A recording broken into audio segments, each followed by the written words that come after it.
Le tour de l'animal en 80 podcasts, un programme conçu et présenté par Eric Cobast, proposé par INSEC Grande École.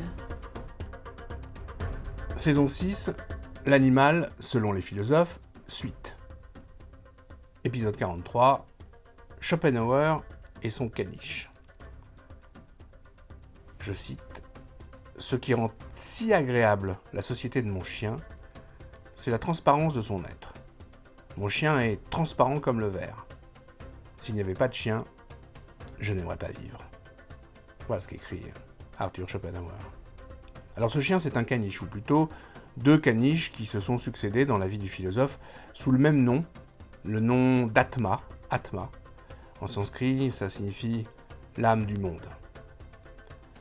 Un jour, un voyageur venu à notre table, rapporte le musicologue Schneider von Wartensee, raconta une histoire arrivée récemment et tout à fait charmante à propos d'un tour réussi par un chien.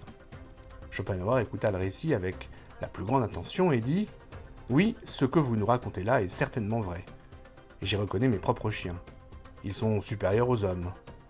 J'ai moi-même un caniche et quand il fait une bêtise, je lui dis « Tu n'es pas un chien, tu n'es qu'un homme.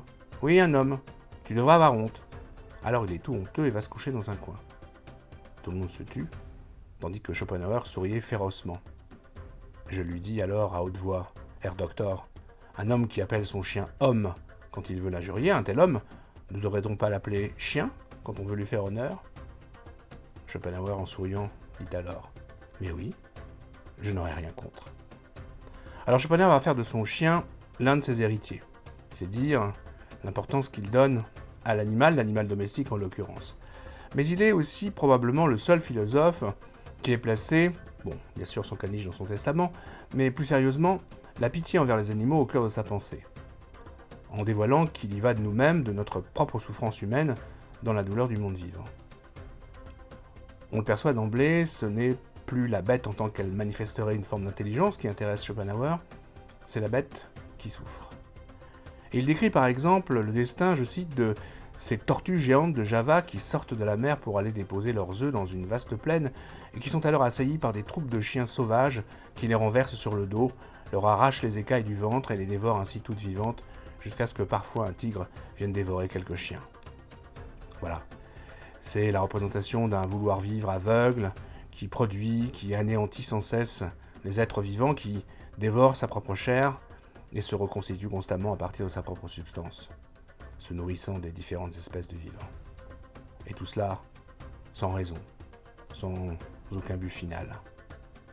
Je cite, « Il n'y a jamais que des instants de bien-être, de jouissance passagère, dont la condition préalable est le besoin, de longues et nombreuses douleurs, un combat incessant, la nécessité pour chacun d'être tour à tour chasseur et gibier. Il n'y a que tumulte, privation, misère, angoisse, cris, hurlements. Et tout cela continuera interminablement. » Alors le seul rapport vrai que l'homme puisse établir avec l'animal, eh bien, c'est la pitié, une pitié infinie, la compassion. Une compassion pour sa douleur, une douleur qui est aggravée d'ailleurs par l'absence de raison. Ainsi, Schopenhauer va dresser le constat de la cruauté avec laquelle on traite ce que la plupart des hommes désignent comme des bêtes, se persuadant ainsi qu'ils ne leur sont en rien apparentés. Et, je cite le philosophe, « La scélératesse avec laquelle notre populace se comporte à l'égard des animaux, elle les tue vainement et en riant, les mutile ou les torture, même à ceux d'entre eux qui la pourvoient immédiatement en nourriture, à savoir les chevaux, elle impose l'effort le plus extrême à l'âge adulte pour extraire jusqu'à la dernière moelle de leurs pauvres os, jusqu'à ce qu'ils plient sous ses coups. On pourrait vraiment dire, les hommes sont les diables de la terre et les animaux des âmes tourmentées. » Alors, le romantisme inspire évidemment ces lignes compassionnelles. Mais Schopenhauer constate aussi qu'aux yeux des philosophes, des théologiens, des savants, le monde animal est dépourvu de droit, de reconnaissance. Les uns et les autres en font de simples objets fabriqués à l'usage des hommes, des moyens, des choses.